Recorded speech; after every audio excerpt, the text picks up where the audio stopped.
আসসালামু আলাইকুম বন্ধুরা, আমি আজকে ইলিশ মাছের একটা রেসিপি আপনাদের দেখাবো।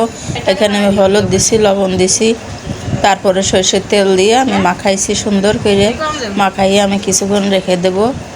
রেখে দেওয়ার পরে সরষের তেলটা হলুদটা ভিতরে ঢুকবে ভালো করে।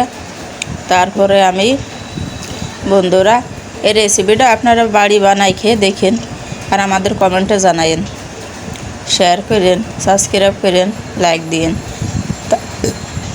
তারপরে বন্ধুরা এখানে আমার মাখানো হয়ে গেছে। দেখেন আমি কত সুন্দর করে মাখাচ্ছি। কড়াইতে তেল দিয়ে দেব। তেলটা দেওয়ার পরে আমি এখানে পেঁয়াজ দেব। দেওয়ার পরে পেঁয়াজটা সুন্দর করে নাড়াচাড়া দেওয়ার পরে আমি এখানে কাঁচামরিচ দিয়ে দিচ্ছি। কাঁচামরিচটা দিচ্ছি, আমি এইখানে নাড়াচাড়া দিচ্ছি। বাদামি কালার হয়ে আসবে তখন এইখানে সুন্দর করে আগে ভেজে নিতে হবে। ভাজলে মাছটা অনেক টেস্টি হবে। আজকে এই রেসিপিটা বন্ধুরা ট্রাই করেন। আমি এইখানে জিরা বাটা দিচ্ছি, তারপরে দিয়ে দিচ্ছি আপনার পেঁয়াজ বাটা, তারপরে দিয়ে দিচ্ছি একটু হালকা রসুন বাটা, আবার নাড়াচাড়া দিচ্ছি। তারপরে এইখানে আমি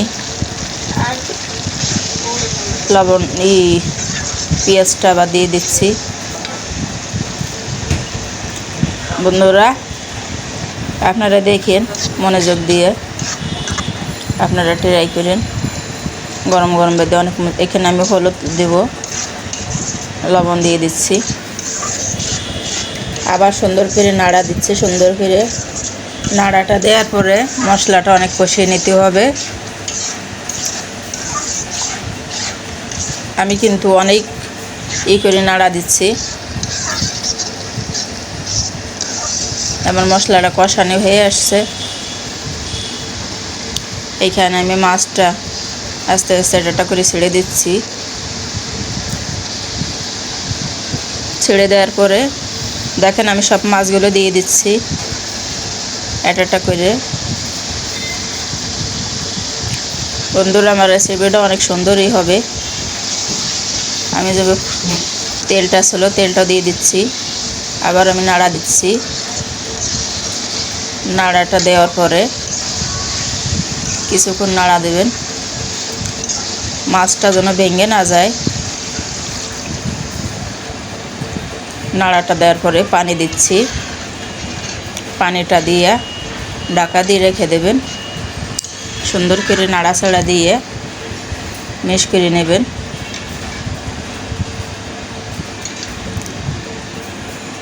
তারপরে এখানে আমি ঢাকা দিয়ে দেব। ঢাকনাটা আমি তুললাম। দেখেন আমার কালারটা কত সুন্দর হয়ে আসছে মাছের। বন্ধুরা আপনারা ট্রাই করেন বাড়িতে।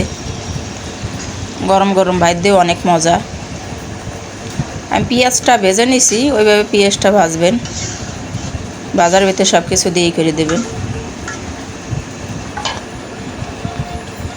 দেখেন আমার মাছটা হয়েছে। আমি এখন মাছটা নামাই নিব। আমার মাছটা নামাই নিছি। দেখেন কত